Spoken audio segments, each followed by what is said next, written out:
stars had always been a dream for humanity, but on this day, they became the only hope. Tahoe stood at the window of the command center, watching Earth spin slowly below. The planet was beautiful from here. Blue oceans, green lands, white clouds moving across the surface. It looked peaceful. It looked eternal. But Tahoe knew the truth.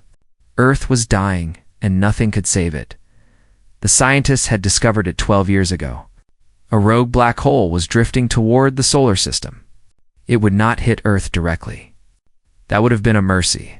Instead, it would pass close enough to tear the planet apart piece by piece. The oceans would boil. The atmosphere would be ripped away. Everything humanity had built over thousands of years would become dust floating in the void. 12 years. That was all the time they had. Tahoe turned away from the window. He was 63 years old, and he had spent his entire life serving humanity. First as a soldier, then as an admiral, and now as the leader of the greatest mission in human history. Project Exodus. The door opened behind him, and Yuna walked in. She was younger than Tahoe by 20 years, but her eyes carried the weight of someone who had seen too much.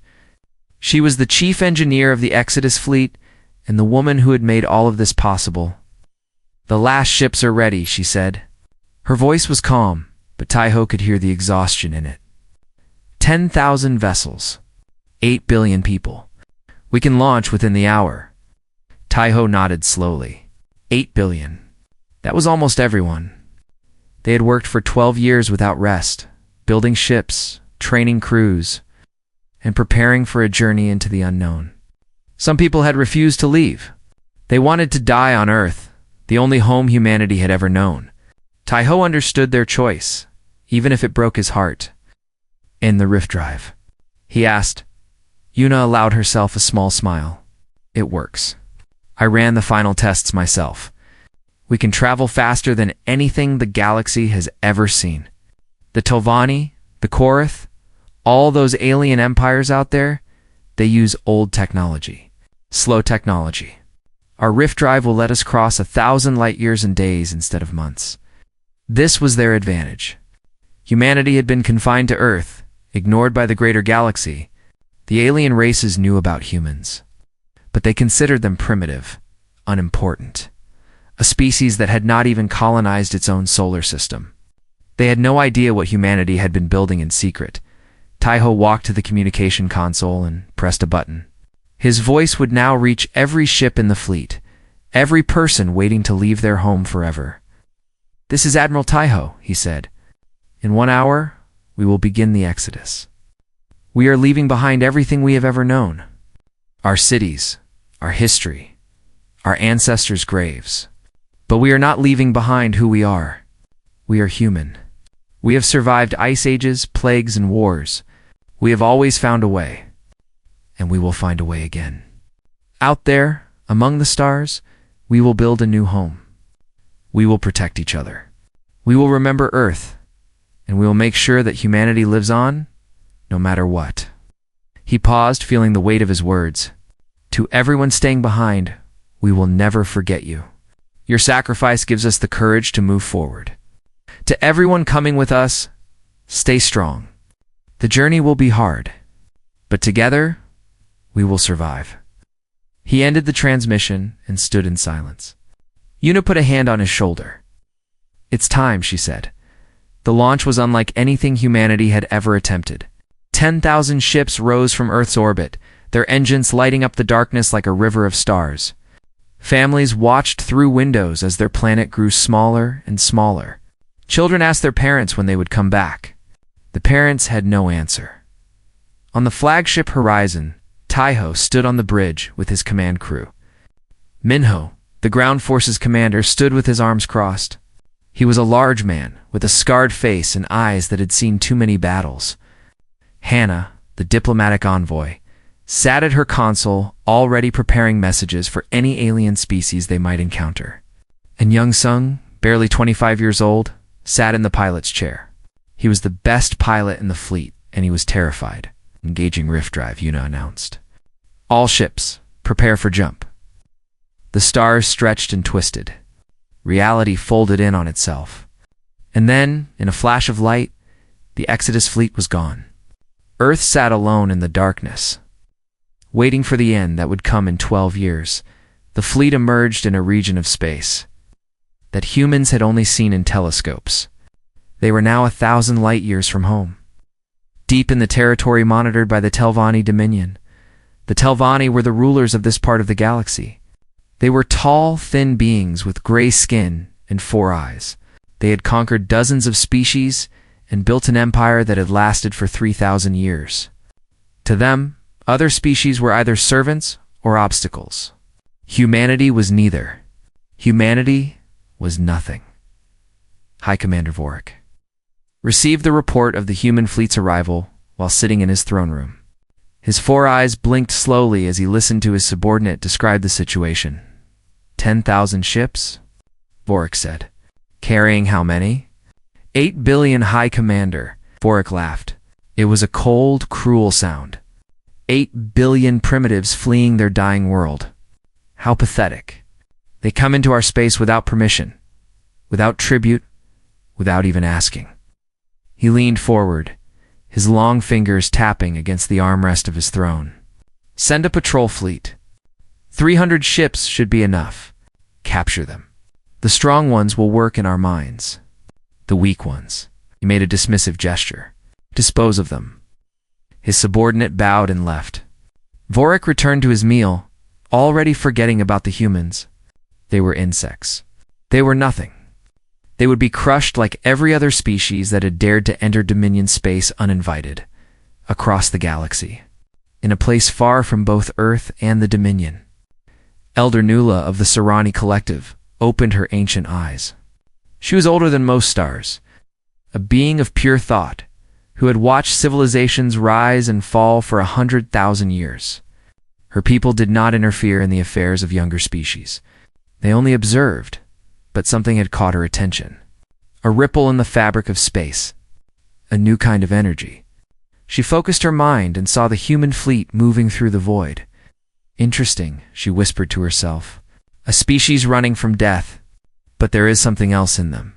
Something I have not seen in a very long time. She could not name it yet. But she would watch. She would wait. And she would see what these humans would do when the galaxy tried to crush them. Back on the horizon, Taiho stood alone in his quarters, looking at a photograph. It showed a small house on a hill, with a woman and 2 children standing in front of it. His wife, his daughters. They had died 10 years ago in an accident. He had nothing left on Earth except memories. I'm sorry I couldn't save you, he whispered to the photograph, but I will save them. All of them. I promise. He placed the photograph in his pocket, close to his heart. Then he walked back to the bridge, ready to lead humanity into the unknown. The Exodus had begun, and the galaxy was not ready for what was coming. The Exodus fleet had been traveling. For 3 weeks, when the Telvanni found them, Taiho was in the middle of a meeting with his commanders when the alarm sounded. Red lights flashed across the bridge of the horizon. Crew members rushed to their stations. On the main screen, 200 Telvanni warships appeared, blocking the path forward. They found us faster than expected, Minho said, his hand already reaching for the weapon at his side. 200 ships. Heavy cruisers, by the look of them. Yuna checked her console. Our sensors show they have standard Dominion weapons. Plasma cannons, shield generators. Nothing we haven't seen before. She looked at Taiho. We can fight them. Taiho raised his hand. Not yet. We try peace first. He turned to Hannah. Open a channel. Hannah nodded and pressed several buttons. A moment later, the face of a Telvanni captain appeared on the screen. He was tall and thin, like all his kind, with gray skin that seemed to glow under the light of his bridge. His 4 eyes looked at the humans with obvious disgust. I am Captain Drell of the Telvanni Dominion, he said. His voice was sharp and cold. You have entered our space without permission. By the laws of the Dominion, you are now property of the High Commander. Surrender your ships and your people. Resist, and you will be destroyed. Hannah stepped forward, her voice calm and respectful. Captain Drell, I am Hannah, diplomatic envoy of the human Exodus fleet. We mean no harm to the Dominion. Our homeworld is dying, and we are simply passing through your space to find a new home. We ask only for safe passage. In return, we offer friendship, trade, and cooperation. Drell stared at her for a long moment. Then he laughed. Friendship? Trade? He shook his head slowly. You do not understand, little creature. The Dominion does not make friends with insects. The Dominion does not trade with primitives. You have two choices: surrender and serve, or die screaming in the void. There is no third option. Hannah did not flinch. Captain, I urge you to reconsider. We do not wish for violence, but we will defend ourselves if attacked. Please, let us pass in peace. Drell's eyes narrowed. You threaten me? You, a species that cannot even save its own planet. He turned to someone off-screen. Target their civilian transports. Fire warning shots. Show them what happens to those who challenge the Dominion. The Telvanni ships moved forward. Their weapons powered up. And then, without warning, 3 plasma bolts streaked through space and struck a civilian transport ship. The ship's shields held, but barely. Inside, thousands of families screamed in terror. On the horizon, Minho slammed his fist against his console. They fired on civilians. Children are on that ship. Taiho's face was like stone. He had hoped for peace. He had prayed for it. But he had prepared for war. All defense ships, he said quietly, weapons free. The battle lasted 9 minutes. The humans did not fight like the Telvanni expected. They did not form neat lines. They did not follow predictable patterns. Instead, they swarmed. Small fighter ships darted between the massive Telvanni cruisers, striking weak points and disappearing before the enemy could respond. Larger human warships used their superior speed to flank the Telvanni formation, hitting them from angles they could not defend. And at the center of it all was Sung. The young pilot flew like a demon. His ship twisted and turned through enemy fire, always one step ahead of death. He had been scared before the battle. He was not scared anymore. He was angry. Those Telvanni had fired on civilians, on children, on the people he had sworn to protect. Ghost 1, you have 3 bogeys on your tail, a voice said through his communicator. Shem smiled. I see them. He cut his engines and spun his ship around, flying backward for a brief moment. His weapons locked onto the 3 Telvanni fighters behind him. He fired 3 times. 3 explosions lit up the darkness. Ghost 1, bogeys eliminated. Across the battlefield, the Telvanni were falling apart. They had expected easy prey. They had found a nightmare instead. Their formations broke. Their captains panicked. Their ships tried to retreat, but the humans gave them no escape. Captain Drell stood on his bridge watching in horror as his fleet was torn apart. This is impossible, he whispered. They are primitives. They cannot. A human warship appeared directly in front of his command vessel. Before Drell could give an order, a single missile struck his ship's engine core. The explosion was instant. Captain Drell and his entire crew were gone in a flash of light. When the battle ended, 142 Telvanni ships had been destroyed. The rest had fled. Humanity had lost 3 ships and 400 people. 400. It was a small number compared to the enemy's losses, but Taiho felt each death like a knife in his heart. These were his people. He had promised to protect them, and he had failed 400 times. Admiral Hannah said softly, "We did what we had to do." Taiho nodded slowly. "I know, but that doesn't make it easier." Across the galaxy, the news spread like wildfire. The Telvanni, the mighty rulers of the Orion Arm, had been defeated by humans, primitives, insects, the species that everyone had ignored for centuries in the Korath Empire. Warlord Grath watched the battle recordings with growing interest. The Korath were warriors bred for combat and conquest. They had fought the Telvanni for generations and never won a decisive victory. But these humans had destroyed a Telvanni fleet in 9 minutes. "Interesting," Grath growled. "Very interesting." In the Serani Collective, Elder Nula, observed the battle through her ancient senses. She saw the human ships moving with perfect coordination. She saw their pilots flying without fear. She saw something that the Telvanni had missed, something that the entire galaxy had failed to notice. Humans did not fight for glory. They did not fight for conquest. They fought for each other. Every pilot, every soldier, every commander was willing to die for the person beside them. It was a simple thing, but it was also the most powerful force in the universe. "Now I understand," Nuala whispered. "This is what I sensed in them, love. Desperate, burning love for their own kind. The Telvanni have no defense against such a thing."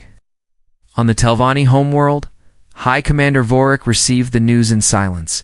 His 4 eyes stared at the report without blinking. 142 ships. Gone. Destroyed by creatures he had dismissed as insects. "Leave me," he said to his subordinates. When he was alone, Vorik stood and walked to the window of his throne room. Outside, the great cities of the Telvanni stretched to the horizon. His empire. His legacy. And now, a tiny species of soft-skinned mammals had humiliated him in front of the entire galaxy. "This will not stand," he said to himself. "I will find these humans. I will burn their fleet to ashes. I will make them beg for death. And then I will erase them from history as if they never existed." He pressed a button on his console. "Mobilize the full armada. Every ship, every soldier, every weapon we have. We are going to war." Back on the horizon, Young Sung sat in the pilot's lounge, staring at his hands. They were shaking. The adrenaline of battle had faded, leaving behind only exhaustion and the memories of what he had done. Tejo found him there an hour later. "You fought well today," the Admiral said, sitting beside him. "The crew is calling you Ghost. They say you fly like a spirit, impossible to catch, impossible to kill." Sung shook his head. "I don't feel like a ghost. I feel like a killer." Tejo was silent for a moment. Then he put a hand on the young man's shoulder. "We are not killers," he said. "We are survivors. There is a difference. The Telvanni gave us no choice. They fired on our families, our children. We did what any parent, any brother, any friend would do. We protected our own." Stood up. "Rest now. Tomorrow, we continue moving. The galaxy knows about us now, and we must be ready for what comes next." Sung watched the Admiral walk away.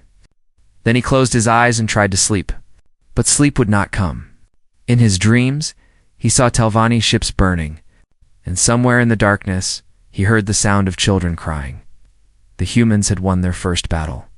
But the war was just beginning. The Exodus fleet had vanished into the Drift. The Drift was a region of space that no empire claimed.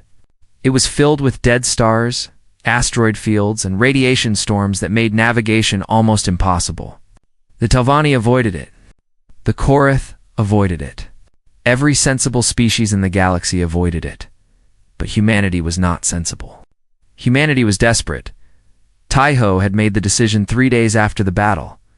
The Dominion would send more ships, many more.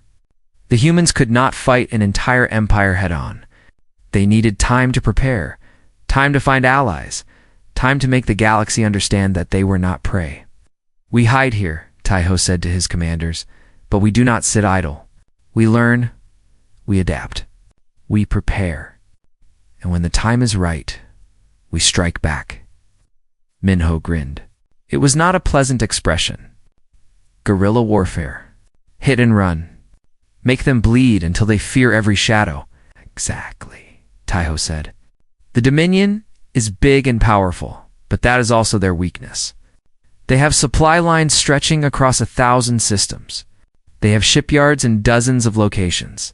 They have communication relays that hold their empire together." He pointed at a map on the screen. "We attack these targets. Small raids, quick strikes, then we disappear before they can respond. We make them paranoid. We make them waste resources. We make them understand that attacking humanity was the worst mistake they ever made." Yuna nodded slowly. "I've been working on something that might help. I call it the Silence." She brought up a hologram of a small device, no bigger than a human fist. It uses Rift technology to create a localized singularity. Anything caught inside is compressed into nothing. A ship, a station, even a small moon gone in seconds. The room went quiet. Everyone stared at the hologram. "That's a planet killer," Hannah said softly. "No," Una replied. "A planet killer destroys blindly. This is precise, surgical.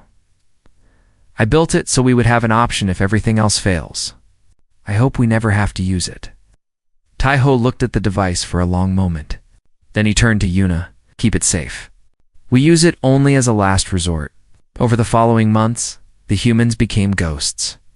They struck Telvanni supply convoys in the middle of nowhere. They destroyed shipyards that had stood for centuries. They hacked communication relays and filled the Dominion networks with false information. And every time the Telvanni sent ships to catch them, the humans were already gone. Minho led most of the raids personally. He took volunteers from the ground forces, soldiers who were willing to risk everything. They would drop onto enemy stations, fight through corridors, plant explosives, and escape before the detonation. It was dangerous work. Many soldiers did not come back, but those who survived became legends. "The Telvanni don't understand us," Minho told his troops before one mission. "They think war is about numbers, about who has more ships, more weapons, more soldiers. They're wrong. War is about will. It's about who wants to win more. And nobody in this galaxy wants to win more than us. We have no choice. We fight, or our children die. So we fight." Soldiers cheered. And then they went into battle once more. While Minho waged war, Hannah waged diplomacy. She sent secret messages to every species that hated the Dominion. Most ignored her. Some laughed at her. But one responded. Warlord Grath of the Korath Empire agreed to meet. The meeting took place on a neutral station in the Drift. Hannah arrived with a small escort. Grath arrived with 50 warriors. He was massive, even by Korath standards 8 feet tall. Covered in thick scales, with teeth like knives and eyes that burned with barely contained violence. "You are smaller than I expected," Grath said.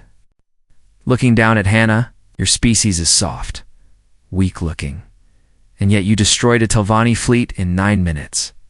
He leaned closer. "Tell me how." Hannah did not step back. "We fought together. Every ship, every pilot, every soldier worked as one. The Telvanni expected us to break. We didn't." Grath laughed.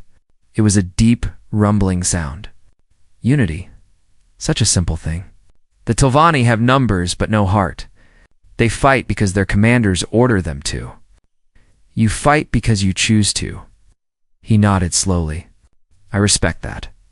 "Then help us," Hannah said. "The Dominion is your enemy too. Together, we can bring them down." Grath's eyes narrowed.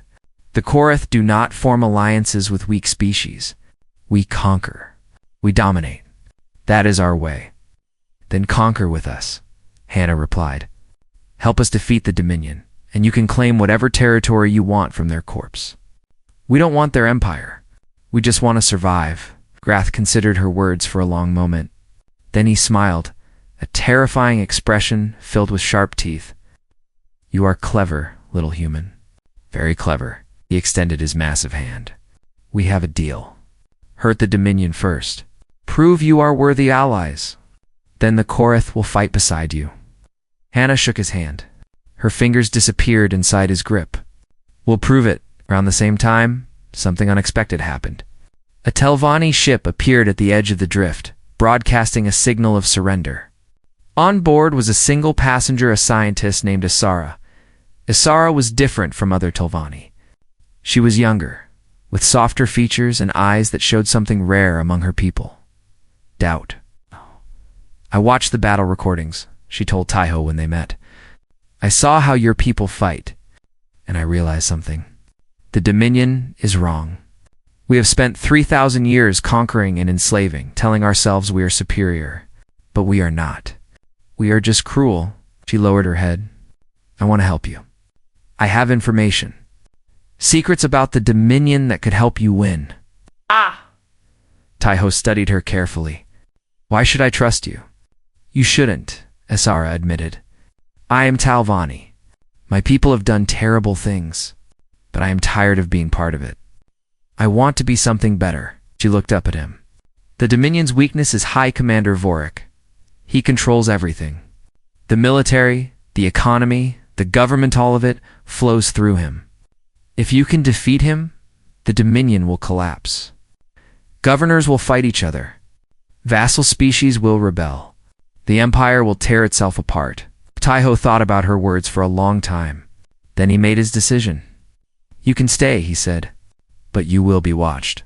"Trust is earned, not given," Izara nodded. "I understand. I will earn it." Back on the Telvanni homeworld, Vorik was going mad. Every day brought new reports of attacks. Supply lines cut. Shipyards destroyed. Communication relays hacked. His commanders blamed each other. His governors demanded more protection.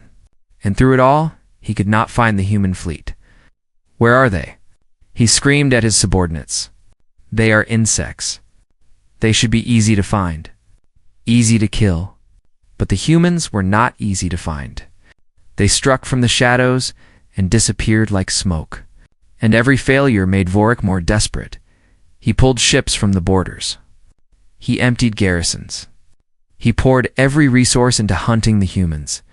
And in doing so, he weakened the Dominion in ways he did not understand. Other species noticed. The Korath saw undefended systems and began to raid. Vassal species saw distracted overlords and began to resist. The great empire that had stood for 3,000 years was starting to crack. In the drift, Taiho received a message from Elder Nula of the Sarani Collective. It was short and cryptic, as all Sarani messages were. "You are not the first to challenge the Dominion. You may be the first to survive. We are watching." Taiho read the message several times. Then he showed it to his commanders. "The oldest species in the galaxy is paying attention to us," Hannah said. "That's either very good or very bad. It's a warning," Yuna said. "They're telling us that others have tried and failed. They want to see if we're different." Taiho nodded. "Then we'll show them. We'll show everyone." He looked at his commanders, his friends, his family. "The Dominion thinks they're hunting us. They don't realize that we're hunting them. And soon, the hunter will become the prey." Outside the ship, the stars of the drift burned cold and silent. But somewhere in that darkness, humanity was preparing for the final battle. A battle that would shake the galaxy to its core. High Commander Vorik had gathered the largest fleet in Telvanni. History: 5,000 warships, 2 million soldiers, weapons that could crack planets and burn stars. He had emptied every garrison, called back every patrol, and stripped every defense. Nothing else mattered except destroying the humans. Today, Vorik announced to his commanders, "We end this humiliation. We will find the human fleet. We will surround them. And we will burn them until nothing remains but ash and memory." His fleet entered the drift like a storm of metal and fire. Sensors swept through the darkness, searching for any sign of the human ships. For 3 days, they found nothing. Then, on the 4th day, a scout reported contact. "Human ships detected," the scout said. "They're in a nebula, hiding among the gas clouds." "We have them, High Commander." Vorik smiled. "Finally, all ships," he ordered, "move to surround the nebula. No escape routes. We trap them, and then we destroy them." The Telvanni fleet spread out, forming a massive sphere around the nebula. It was a perfect trap. The humans had nowhere to run. Vorik watched from his flagship, the Eternal Dominion, as his ships moved into position. "High Commander," one of his officers said, "we are detecting additional ships approaching. They are not human." Vorik frowned. "Identify them." The officer's face went pale. "Korath warships, sir? 300 of them. And behind them is swallowed. More human ships? Thousands of them." Vorik spun around, staring at the tactical display. It was impossible. The humans had not been hiding in the nebula.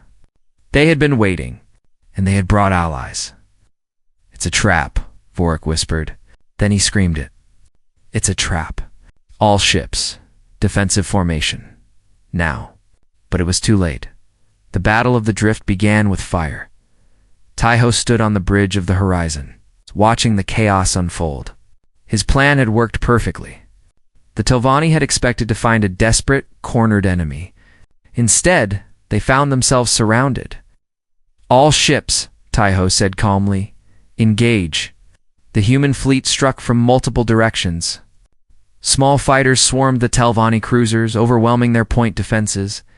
Heavy warships targeted the enemy's command vessels, cutting off communication and coordination. And the Korath, true to their word, charged straight into the heart of the Telvanni formation with savage fury. Warlord Grath led the Korath assault personally.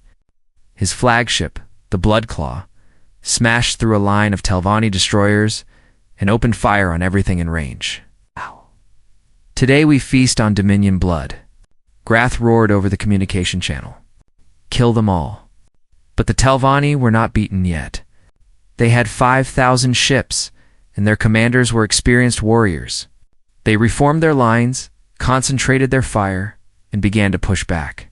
Human ships started to fall. Korath vessels exploded under the weight of plasma fire. The battle became a grinding war of destruction. On the horizon, Taiho watched the casualty reports with growing concern. They were winning, but the cost was terrible. Hundreds of ships lost. Thousands of lives ended. And the Telvanni flagship was still untouched, protected by a wall of defenders. "We need to take out Vorik," Taiho said. "Without him, their command structure collapses." Minho stepped forward. "Let me board his ship." "A strike team, small and fast. We cut through his defenders, find Vorik, and end this." "That's suicide," Yuna said. "His flagship has 10,000 soldiers on board." Minho smiled grimly. "Then I'll bring 12 of my best. 13 against 10,000. I like those odds." Taiho hesitated. Minho was his oldest friend, his most trusted commander. Losing him would be like losing a part of himself. But there was no other choice. "Go," Taiho said, "and come back alive." Minho's strike team launched in a small shuttle, using the chaos of battle to slip past the Telvanni defenders. They landed in a cargo bay of the Eternal Dominion and immediately came under fire. The fighting was brutal. Telvanni soldiers poured into the corridor, their weapons blazing. Minho's team fought back with everything they had: guns, grenades, knives, and bare hands when nothing else was available. They pushed forward, step by bloody step, leaving a trail of bodies behind them. "Keep moving," Minho shouted. "The bridge is 3 decks up." They fought through engineering. They fought through barracks. They fought through a command center filled with officers who died screaming. By the time they reached the bridge, only 5 of Minho's soldiers were still standing. The rest had fallen along the way. The bridge door was locked and reinforced. Minho pulled out a plasma cutter and began to work on the hinges. "Hurry," one of his soldiers said. "More Telvanni coming from behind." Minho cut faster.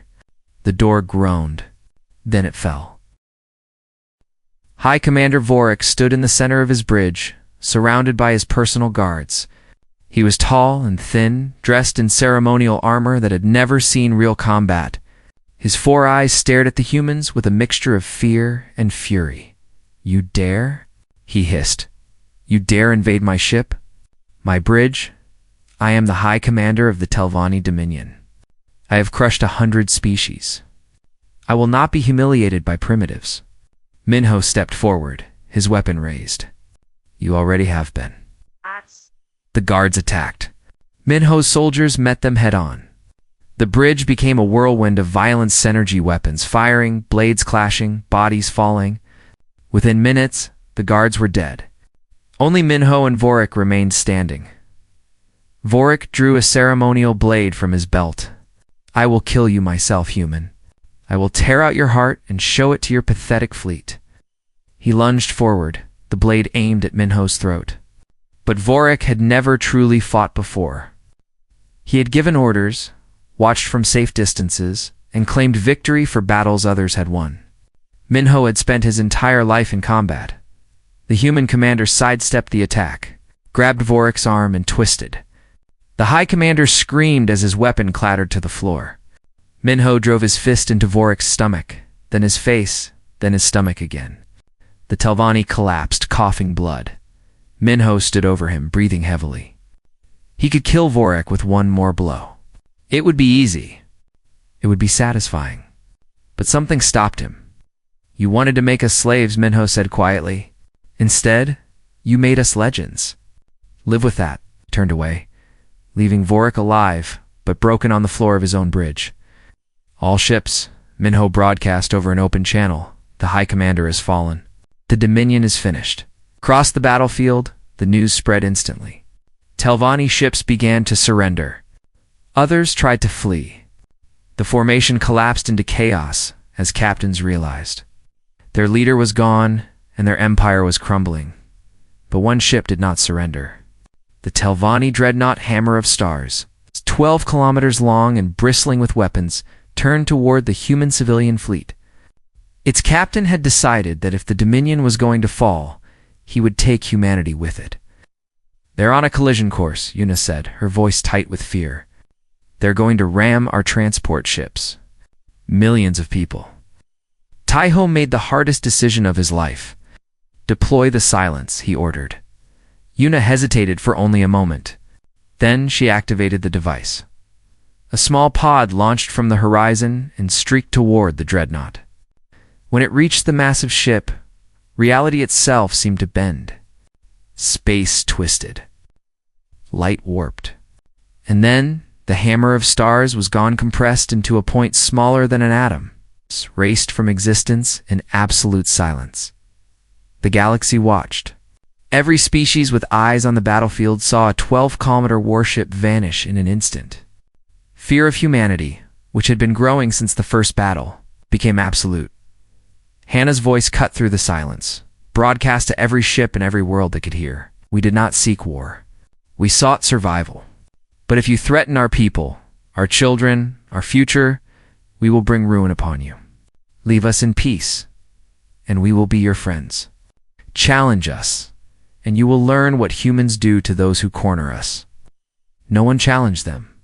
The battle was over. The Dominion had fallen, and humanity stood victorious among the ashes of an empire. In the aftermath, Taiho walked through the corridors of the horizon. The ship was battered, scarred by plasma burns and hull breaches, but it was still flying, still carrying its people toward a new home. Minho met him outside the medical bay. The commander was covered in bandages, but he was smiling. We did it, Minho said. We actually did it. We did, but at what cost? He looked at the lists of the dead. Thousands of names. Thousands of stories ended. Each one was someone's child, someone's parent, someone's friend. They had won the war, but the victory tasted like ashes. We remember them, Minho said, reading his thoughts. That's how we honor them. We survive. We build. We make sure their sacrifice meant something. Taiho closed his eyes. You're right. You're right. He took a deep breath. Come, we have a new home to find. The Exodus fleet gathered its wounded and its dead. Then it turned toward the stars and continued its journey. Behind them, the Dominion burned. Ahead of them, a new dawn was waiting. The planet was beautiful.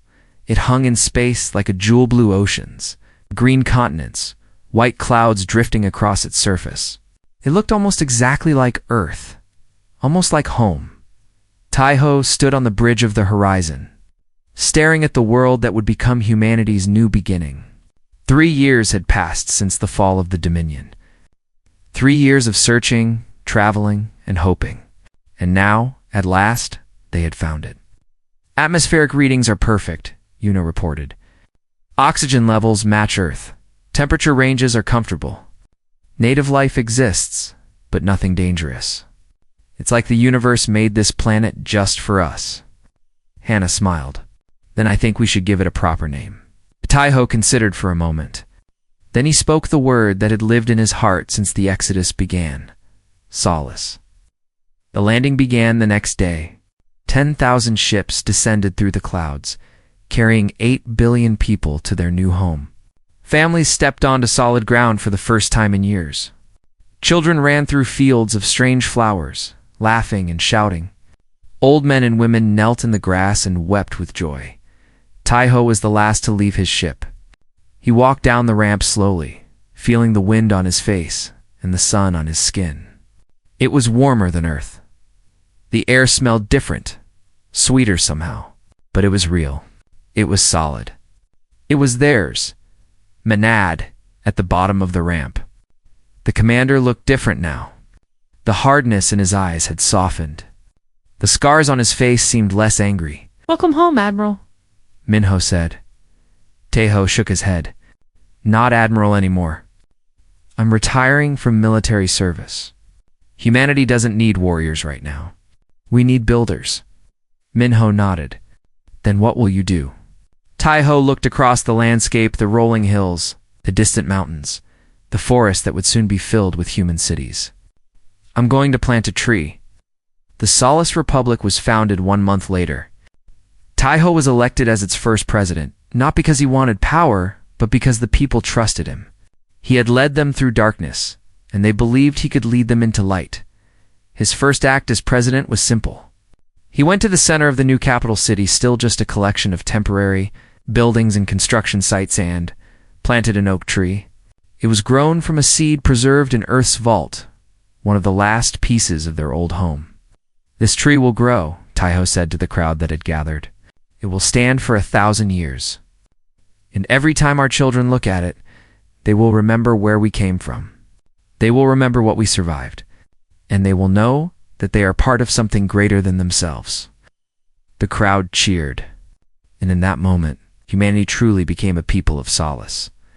Yuna established the Solace Institute of Technology in the following months. She gathered the brightest minds from the fleet and set them to work on projects that would benefit not just humanity, but the entire galaxy. Rift technology was shared with allied species. New medicines were developed. Agricultural techniques were improved. "We spent so long just trying to survive," Yuna told her students. "Now we can finally create. We can discover. We can become what humanity was always meant to be." Became the head of the Solace Defense Force. He transformed the military from a desperate survival force into a professional organization, focused on protection rather than conquest. He trained new soldiers, built new ships, and made sure that no one would ever threaten humanity again. "We don't look for fights," he told his officers. "But if a fight comes to us, we end it quickly, decisively. That's how we protect our people." Hannah became the Republic's chief ambassador. She traveled to dozens of worlds, building relationships with species that had once ignored humanity. Many of them were surprised by what they found. They had expected conquerors, destroyers, the terrifying force that had brought down the Dominion. Instead, they found diplomats, traitors, and friends. "Humanity is not what you think," Hannah told a council of alien leaders. "We are not warlike by nature. We fought because we had no choice. Given the option, we choose peace. We choose cooperation. We choose to build rather than destroy." Not everyone believed her, but many did. And slowly, humanity's reputation began to change from terror to respect. Young Sung became a flight instructor at the Solace Academy. He trained new pilots, sharing the skills that had made him a legend during the war. But he also shared something else. The understanding that being a pilot was not about glory or fame. "You fly to protect," he told his students. "Every time you climb into that cockpit, you carry the lives of millions on your wings. Never forget that. Never let arrogance make you careless. And never, ever give up." That's what makes us human. His students idolized him. They called him Ghost, just like the soldiers had during the war. But Sung didn't care about the nickname. He cared about making sure the next generation was ready for whatever challenges lay ahead. Warlord. Grath visited Solace 2 years after its founding. He came with a fleet of Korath warships, and for a moment, the defense forces went on high alert. But Grath had not come to fight. He walked through the capital city, towering over the humans around him, his scales gleaming in the sunlight. People stared at him with a mixture of fear and curiosity. He stared back with something that might have been wonder. "You have built well," Grath told Taiho when they met. "In 2 years, you have created what my people could not achieve in centuries. Cities, farms, schools, a civilization. We had help, Taiho said. From you, among others. The alliance we formed during the war, it saved us. Grath shook his massive head. No, the alliance gave you a chance. You saved yourselves. He extended his hand. The Korath wished to make our alliance permanent.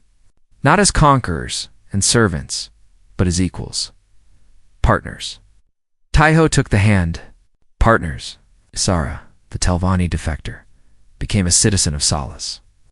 She worked tirelessly to help rebuild relations between humanity and the scattered remnants of the Dominion. Many Telvanni hated her for her betrayal, but many others saw her as a symbol of hope, proof that even those who had done terrible things could choose a better path. I cannot undo what my people did, Isara said in a public address, but I can help build a future where such things never happen again. That is my purpose now. That is my redemption. The Sarani collective watched all of this with ancient eyes. They had observed the rise and fall of civilizations for 100,000 years. They had seen species conquer galaxies and then destroy themselves. They had seen empires burn and planets die, but they had never seen anything like humanity. Elder Nula visited Solace personally, something the Sarani had not done for any species in millennia. She appeared in Taiho's office without warning, a being of light and thought that barely seemed real. I have watched you since your exodus began, Nula said. I have seen you fight with fury that would shame a star. I have seen you destroy an empire that stood for 3,000 years. You had the power to conquer the galaxy. You could have become the new Dominion. Her ancient eyes studied Taiho's face. Why didn't you? Taiho thought about the question for a long time. Then he answered, because that was never what we wanted. We just wanted a home. A place where our children could grow up safe. A future. He looked out the window at the city below, the buildings, the parks, the people walking through the streets. Conquest is easy. Building is hard. We chose the hard path. Nula was silent for a moment. Then she did something that no human had ever seen a Sarani do. She smiled. In all my millennia of existence, she said, I have never met a species quite like yours. You are violent and gentle, terrifying and kind. You carry within you the capacity for great destruction and great creation. She bowed her head slightly. The Sarani collective recognizes humanity as equals. This has not been done in 100,000 years. You have earned it. Then she was gone, vanished like morning mist. Taiho sat alone in his office for a long time after that. He thought about Earth, the world they had lost. He thought about the journey, the battles, the friends who had died along the way. He thought about everything humanity had sacrificed to reach this moment. And then he went home. The oak tree he had planted was taller now, its branches spreading wide. Children played beneath it, their laughter filling the air. Families sat on blankets, sharing meals and stories. The sun was setting, painting the sky in shades of orange and gold. Taiho walked to the tree and placed his hand against its bark. It was rough and warm, full of life. We made it, he whispered. We actually made it. He stayed there until the stars came out. They looked different from this world. New constellations, new patterns, new stories waiting to be told. But they were still stars. They were still lights in the darkness, reminding humanity that no matter how far they traveled, they were never truly alone. The exodus was over. The war was won. And on a planet called Solace, 8 billion humans began to write the next chapter of their story.